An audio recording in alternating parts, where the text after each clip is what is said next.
अगर आप हुक्का या सिगरेट के सेवन करने के शौकीन हैं, तो सावधान होने की जरूरत है, क्योंकि जवानी में सिगरेट और हुक्के के सेवन से 50 साल की उम्र में लंग कैंसर का खतरा 5 गुना तक बढ़ जाता है। इतना ही नहीं, राजधानी दिल्ली एनसीआर क्षेत्र में प्रदूषित वातावरण की वजह से लोग लंग कैंसर जैसी जानलेवा बीमारी की चपेट में आ रहे हैं। हर साल देश भर में 1.5 से 2 लाख लोग लंग कैंसर की बीमारी की चपेट में आ रहे हैं और ये विश्व की दूसरी ऐसी बड़ी बीमारी है जिसे ग्रसित लोग सबसे ज्यादा काल का ग्रास बन रहे हैं।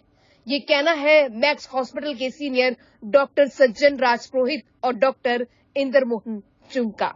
ये दोनों सीनियर डॉक्टर लंग कैंसर से बचाव के प्रति लोगों को जागरूक कर रहे हैं। वे बहादुरगढ़ में आयोजित एक सेमिनार में लोगों को जागरूक करने पहुंचे थे। डॉक्टर संजय राजपुरोहित ने बताया कि आजकल स्कूल और कॉलेज में पढ़ने वाले बच्चे सिगरेट पीना और नौजवान हुक्का पीना फैशन समझने लगे हैं, लेकिन जवानी में सिगरेट और हुक्के के सेवन का आदी होने से 50 साल की उम्र में लंग कैंसर का खतरा 5 गुना तक बढ़ जाता है। ये एक जानलेवा बीमारी है और भारत में हर साल लाखों की संख्या में लोग इस बीमारी की वजह से अपनी जान गंवा रहे हैं। उनका कहना है कि दिल्ली एनसीआर में आमतौर पर प्रदूषण स्तर बढ़ा रहता है। एक्यूआई लेवल 300 से पार होने के बाद जो व्यक्ति धूम्रपान नहीं करता, वह भी 5 सिगरेट पीने के बराबर धुआं सांस के जरिए फेफड़ों तक ले जाता है, जिसकी वजह से कैंसर के मामले लगातार बढ़ रहे हैं।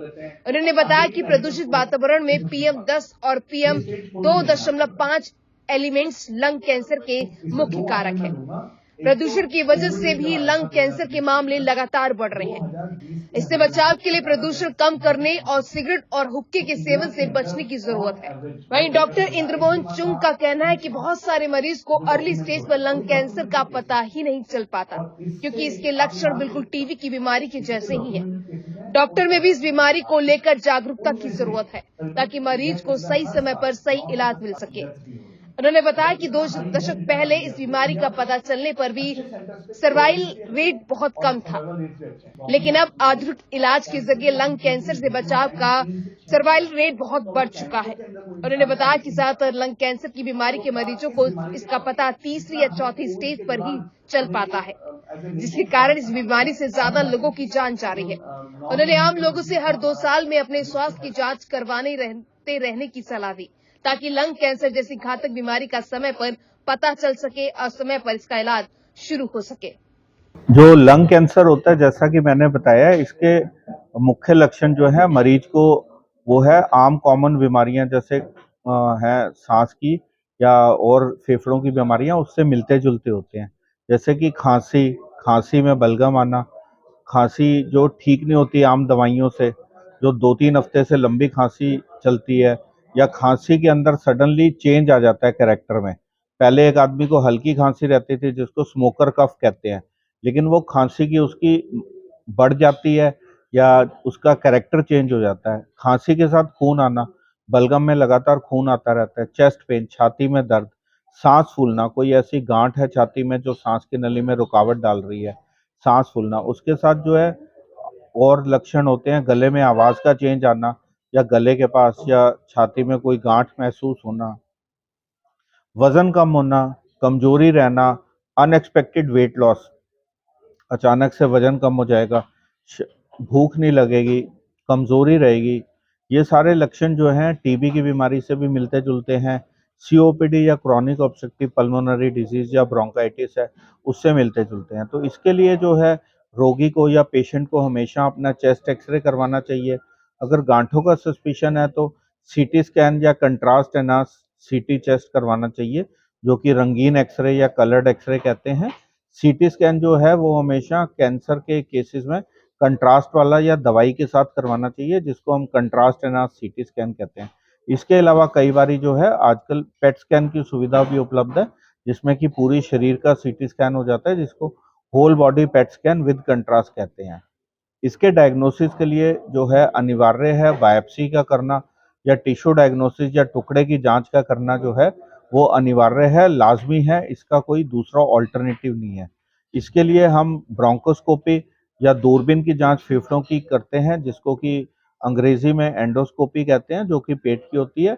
एंडोस्कोपी जो लंग्स की होती है उसको अंग्रेजी में ब्रोंकोस्कोपी कहते हैं, जिससे टिश्यू या बायोप्सी ली जाती है। दूसरा एंडोब्रोंकियल अल्ट्रासाउंड होता है, थोरैकोस्कोपी होती है, या सीटी गाइडेड बायोप्सी होती है। इलाज कितना महंगा है? इसका इलाज जो है स्टेज के ऊपर डिपेंड करता है। अगर पेशेंट स्टेज 1 या 2 में आ जाता है तो उसको सर्जरी के द्वारा इलाज कर सकते हैं, और ये जो है हॉस्पिटल टू हॉस्पिटल डिपेंड करता है। अगर कई लोगों के पास गवर्नमेंट पैनल की सुविधा है तो उनका तो बहुत कम में ये इलाज हो जाता है। कई लोगों की मेडिकल इंश्योरेंस की सुविधा है, उनका भी सस्ते में हो जाता है। और कुछ लोग जो हैं स्वयं से इलाज करवाते हैं स्टेज 1-2 में, वो जो है सर्जरी के द्वारा हो जाता है। स्टेज 3-4 में जो है वो कीमोथेरेपी और रेडिएशन के द्वारा ये इलाज किया जाता है, जो कि थोड़ा महंगा है। इसके अलावा जो लोग नहीं आ सकते उनके लिए सरकार ने भी कई कैंसर हॉस्पिटल खोले हुए हैं, जैसे कि इधर बहादुरगढ़ एरिया में झज्जर में है एम्स का कैंसर हॉस्पिटल, स्पेशली दिल्ली में दिल्ली कैंसर इंस्टीट्यूट है। इसके अलावा जितने भी सरकारी बड़े अस्पताल हैं और प्राइवेट हॉस्पिटल हैं, सभी में इसके इलाज की सुविधा उपलब्ध है। लंग कैंसर जो है इंडिया के अंदर सेकेंड मोस्ट कॉमन कैंसर है मेल्स के अंदर, जो कि एक और प्रॉब्लम जो कि हेड एंड नेक कैंसर इसको बोलते हैं वो मोस्ट कॉमन है, वो भी टोबैको रिलेटेड कैंसर है। बट यस, ग्लोबली अगर देखें तो लंग कैंसर ना केवल इंसिडेंस वाइज और साथ में मोर्टेलिटी वाइज या मृत्यु दर के हिसाब से भी सबसे इम्पोर्टेंट कैंसर है। इंडिया के अंदर पिछले 2 सालों के अंदर अगर हम देखें 1.5 से 2 लाख केसेस पर ईयर हमारे को लंग कैंसर के आ रहे हैं, और इसमें हर साल हम देख रहे हैं कि इजाफा हो रहा है। और इसका प्रमुख कारण है लोगों के अंदर बढ़ता हुआ टोबैको का यूज।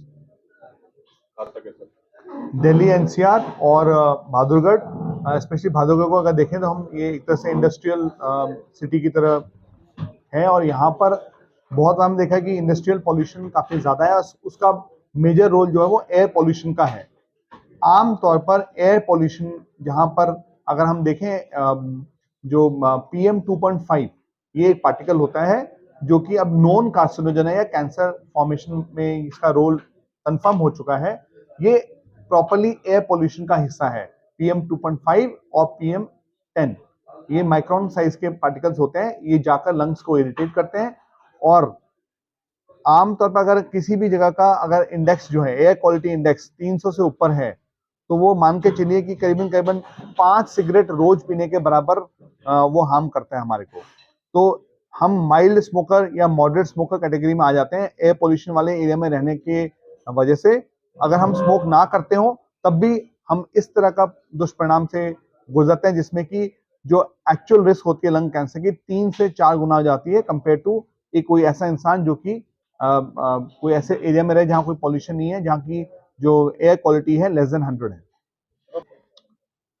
सिगरेट स्मोकिंग बहुत ही एक तरह से देखा जाए ये बड़ा कंट्रोवर्शियल टॉपिक रहा है। हमेशा लोगों ने इसको एक्सेप्ट नहीं किया। इनफैक्ट डॉक्टर्स ने पहले इसके प्रति डाउटफुल था, लेकिन डॉक्टर्स ने खुद एक स्टडी करी, 50,000 से ज्यादा फिजिशियन ने स्टडी करा। उन्होंने पाया कि स्मोकिंग जो है वो डायरेक्टली रिलेटेड है लंग कैंसर से।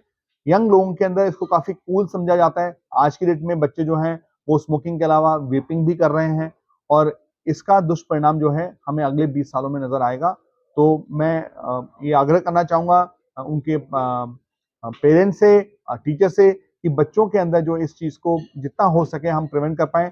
और हम डॉक्टर्स भी एक मुहिम हाई स्कूल और कॉलेज लेवल पे चला रहे हैं, जिससे बच्चों को हम इस बुरी आदत से बचा पाएं। सो हुक्का, फ्लेवर्ड स्मोकिंग, तो किसी भी फॉर्म का स्मोकिंग जो है, ना केवल टोबैको के अलावा जो वुड बेस्ड स्मोकर्स हैं या कोई और तरह की स्मोकिंग करते हैं, वो सभी तरह से वो लंग्स को डैमेज करते हैं। उसके अंदर स्मोकिंग का ना केवल कैंसर बट उसके अलावा एलर्जिक ब्रोंकाइटिस, COPD के अंदर भी दुष्प्रभाव है। तो इसका कोई भी अच्छा हेल्थ प्रभाव नहीं है, एक्सेप्ट फॉर कि शॉर्ट टर्म में उनको एक हैप्पीनेस फील होती है, या एक आपस में पीयर प्रेशर में लोग कर देते हैं बहुत बार। और इस जो पीयर प्रेशर या कूल इफेक्ट को मेरे को लगता है कि वो हमें कलेक्टिवली हटाना पड़ेगा और बच्चों के अंदर जागरूकता लानी पड़ेगी।